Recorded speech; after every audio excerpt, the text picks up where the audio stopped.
Okay, let's go. मेरे प्यारे मित्रों, आप सभी का स्वागत है हमारे चैनल त्रिनेत्र ज्ञान धारा पर। जैसा कि आरओ एग्जाम 2010 में पूछे गए हिस्ट्री टॉपिक से कुछ प्रश्न हैं, उनको मैं लेकर के आया हूं। आप किसी भी क्षेत्र में एग्जाम दे रहे हैं, चाहे आप स्टडी कर रहे हैं, हिस्ट्री के क्वेश्चन इंपॉर्टेंट हैं और इन सभी के बारे में पूरी जानकारी आपको दूंगा। देखिए, भागवत संप्रदाय में भक्ति की संख्या कितनी बताई गई है, ये पूछा गया है। तो भागवत संप्रदाय में भक्ति की संख्या 9 बताई गई है। अब भागवत संप्रदाय, भागवत धर्म का मतलब है भगवान विष्णु को मानने वाले लोग। तो ये भक्ति, इसमें भागवत की बात की जाए या रामचरितमानस की भी बात की जाए तो वहां पर भी नवदा भक्ति की प्रमाण दिया गया है। यानी शास्त्रों में भक्ति के 9 रूप बताए गए हैं। उसमें प्रथम भगति संतन कर संगा, दूसरा रति मम करता प्रसंगा, ऐसे रामचरितमानस में लिखा गया है। और नारदीय सूत्र जो भागवत धर्म की किताब है, उसमें भी भक्ति के रूपों की संख्या 9 बताई गई है। तो कुल मिलाकर के मित्रों, कभी भी धर्म के बारे में भक्ति के रूपों की संख्या पूछी जाए तो कदाचित उसका उत्तर 9 होगा, क्योंकि आप जानते हैं अंकों में सबसे बड़ी अंक जो है वो 9 ही है, 9 ही है। उसके ऊपर संख्या शुरू हो जाती है, उससे ऊपर कोई भी अंक नहीं बन पाया। अगला प्रश्न है कि बुद्ध कौशाम्बी किसके शासन काल में आए। तो मित्रों, बुद्ध कौशाम्बी में जो है, कौशाम्बी जो थी वो वत्स राज्य की राजधानी हुआ करती थी। और उस टाइम के वत्स के राजा जो शासक हुआ करते थे, उदयन हुआ करते थे। तो उदयन के शासन काल में ही बुद्ध जो है वो कौशाम्बी आते हैं।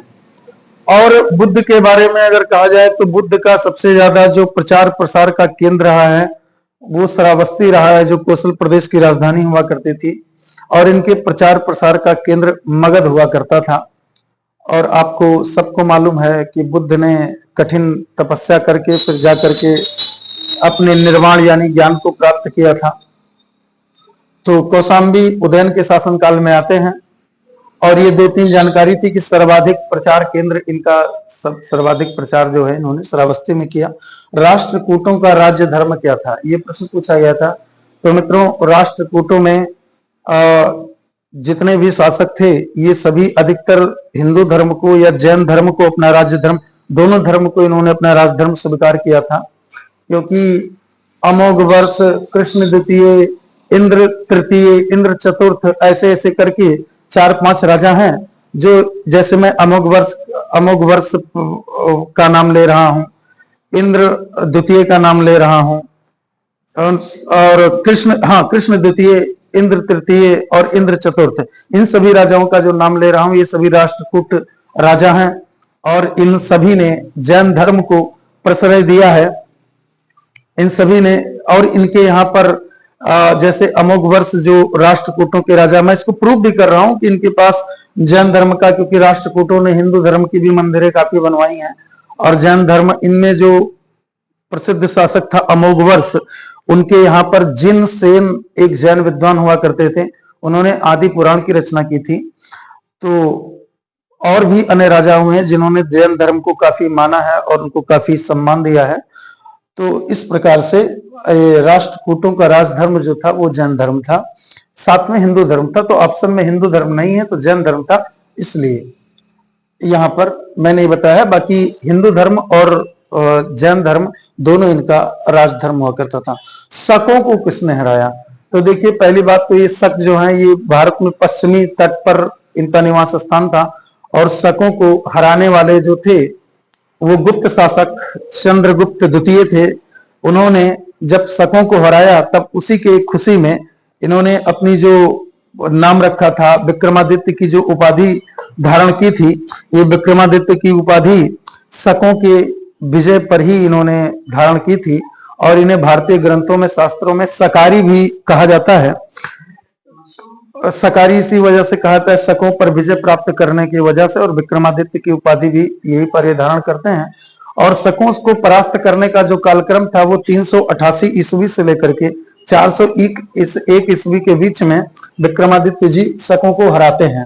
अगला क्वेश्चन है कि हेलियोडोरस कहाँ का निवासी था। तो मित्रों, होलियो या हेलियोडोरस जो भी इसका नाम है, ये तक्षशिला का निवासी था। अब मित्रों, बात यह है कि तक्षशिला का निवासी था, तो इससे और भी क्वेश्चन आते हैं। मैं इसकी पूरी वो समझाता हूं। हेलियोडोरस वहां पर तक्षशिला का एक यवन शासक था, उसका नाम था एंटियालकोट्स। एंटियालकोट्स का ये हेलियोडोरस राजदूत हुआ करता था। तो एंटियालकोट्स ने अपने राजदूत हेलियोडोरस को विदिशा में भेजा था, जहां पर इनका शुंग वंश का राज्य हुआ करता था, और शुंग वंश के राज्य में विदिशा में आया था, और वहां पर भगवान विष्णु यानी भागवत धर्म का संप्रदाय का शुरुआत वहीं से होता है। भागवत धर्म गरुण स्तंभ की इसने स्थापना करवाई थी। कहां पर? विदिशा में। किसकी? गरुण स्तंभ की स्थापना किसने करवाई थी? हेलियोडोरस ने। यूपीएससी ने भी, आईएएस में भी ये कई बार प्रश्न पूछा गया है कि गरुण स्तंभ की स्थापना किसने करवाई, तो वो हेलियोडोरस ही था। और एंटियालकोट्स जो तक्षशिला का यवन शासक हुआ करता था, उसका ये राजदूत हुआ करता था। और विष्णु भगवान के सम्मान में विदिशा में इसने गरुण स्तंभ की भी स्थापना करवाई। और ये ध्यान लीजिए कि उस टाइम पर शुंग वंश का राज था, तो शुंग वंश के जो अंतिम शासक, 9वें शासक थे भागभद्र, उनका उपनाम भागवत भी है। तो वहीं से भागवत संप्रदाय की शुरुआत होती है, और शुंग काल में ही ये आया था और विदिशा में, और वहां गरुण स्तंभ की स्थापना करवाता है। और मित्रों, ये जो शुंगों का जो काल है वो सुमित्र शुंग बराही ब्राह्मणवादी था और ब्राह्मण योद्धा भी था, राजा था, शुंग वंश के संस्थापक भी था। तो शुंग वंश के कार्यकाल में संस्कृत जो भाषा है उसका बड़ा ही प्रचार प्रसार हुआ, क्योंकि उस टाइम पर और संस्कृत भाषा को प्रचार प्रसार करने में विशेष योगदान था महर्षि पतंजलि का। तो मित्रों, यहां पर यह भी याद रखिएगा कि शुंग के काल में ही भागवत धर्म की जो है शुरुआत होती है, और शुंगों के काल में जो है संस्कृत भाषा का बड़ा प्रचार प्रसार होता है। पतंजलि का इसमें बड़ा विशेष योगदान रहा। और उन्हीं के काल में विदिशा में, शुंगों के काल में ही यानी भागभद्र के काल में, हेलियोडोरस एंटियालकोट्स जो तक्षशिला का यवन शासक है उसका राजदूत आता है और यहाँ पर गरुण स्तंभ की स्थापना करवाता है।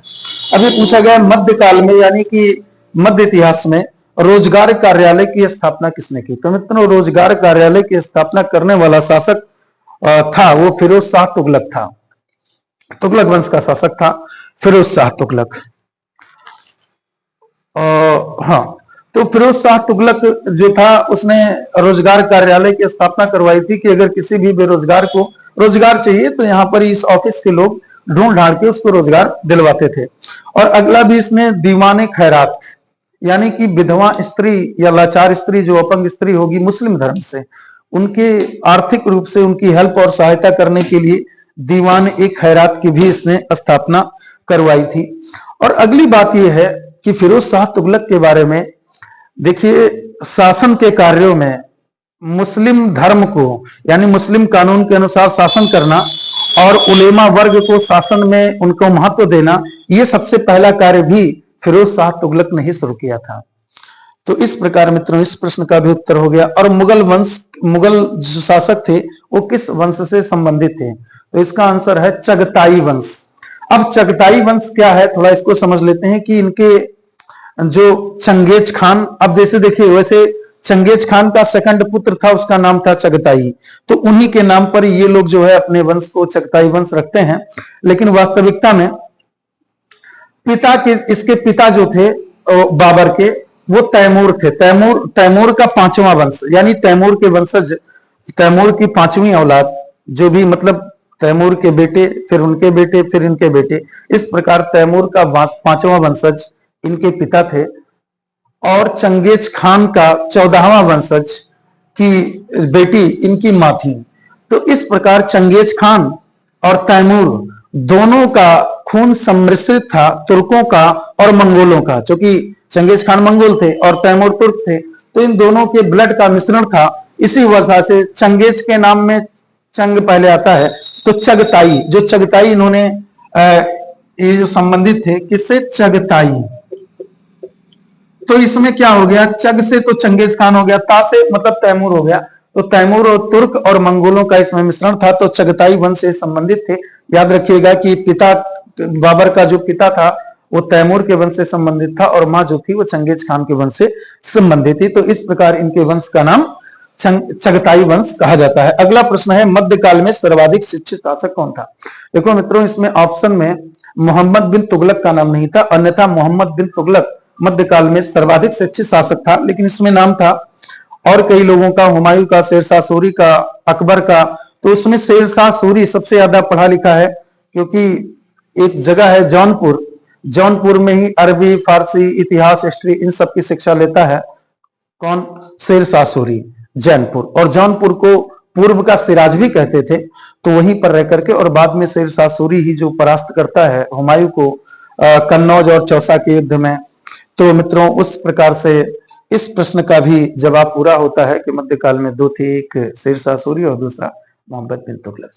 तो बहुत ही ज्यादा शिक्षित थे। तो इस प्रकार इन प्रश्नों का उत्तर पूरा होता है। नमस्कार, अगले टॉपिक पर मैं फिर आपसे